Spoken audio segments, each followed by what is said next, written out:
बिपरजॉय ये उस समुद्री तूफान का नाम है जो अरब सागर में तापमान बढ़ने से समुद्र में चक्रवात जैसा रूप धारण किए हुए है। जानकार मानते हैं इस दौरान ग्रेविटेशनल फोर्स में बदलाव से ही तूफान की तीव्रता में अधिकता और कमी आती है और उसकी भयंकरता घटती बढ़ती रहती है। या यूं कहें कि गर्मी के बढ़ने के दौरान समंदर के ऊपर अधिक तापमान होने से वायु हल्की होकर ऊपर की ओर उठती है। इसी दौरान जलवायु दबाव के क्षेत्र को भरने के लिए चारों ओर से समंदर में बवंडर का रूप आता रहता है। इसी समंदर के बवंडर का नाम बिपरजॉय रखा गया है। ये बिपरजॉय ही गुजरात से लेकर पाकिस्तान के कराची तक समंदर में बवंडर किए हुए हैं। बिपरजॉय नाम का ये समंदर का बवंडर भारत के गुजरात के करीब 12 से 14 किलोमीटर के तट पर बवंडर मचाए हुए है। बता दें कि अरब सागर के पश्चिम से लेकर दक्षिण तक फैला हुआ ये गुजराती तट गुजरात से लेकर के पाकिस्तान के कराची तक फैला हुआ है। इस दौरान महाराष्ट्र समेत अरब सागर के पश्चिम दक्षिण क्षेत्र के सभी राज्यों में इस तूफान का असर दिखाई दे रहा है।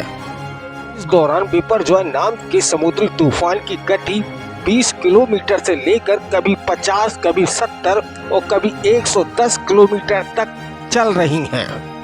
जानकार मानते हैं कि ऐसे तूफान अप्रैल से लेकर जून के महीनों के बीच में आते हैं। बिपरजॉय के खतरों से निपटने के लिए केंद्र सरकार और गुजरात के तटीय क्षेत्रों के प्रदेशों की सरकारें एकजुट होकर कार्य कर रही हैं और हर पल पर अपनी निगाहें टिकाए हुए हैं।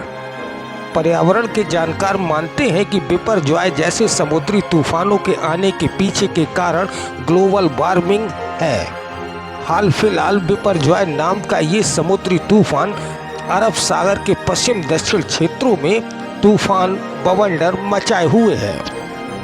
इस पश्चिम दक्षिण क्षेत्र के कई राज्यों में हाई अलर्ट जारी किया गया है।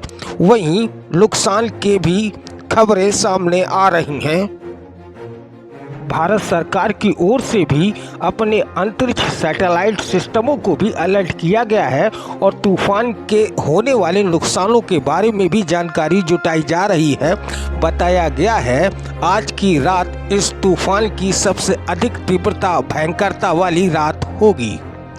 इसी के चलते अरब सागर के पश्चिम दक्षिण क्षेत्र के राज्यों के लाखों लोगों को सुरक्षित स्थानों पर पहुंचाया गया है। संदेश टुडे के लिए मैं संदेश तिवारी। इसके प्रभाव में विंड स्पीड अभी तटीय इलाका में स्ट्रांग चल रहा है 115 to 125 kmph और ये विंड स्पीड धीरे धीरे अभी कम होने लगेगा। इसके हिसाब से जो स्ट्रक्चर है साइडल वेव वो भी धीरे धीरे कम होने लगेगा अगले 3 to 6 आवर्स में।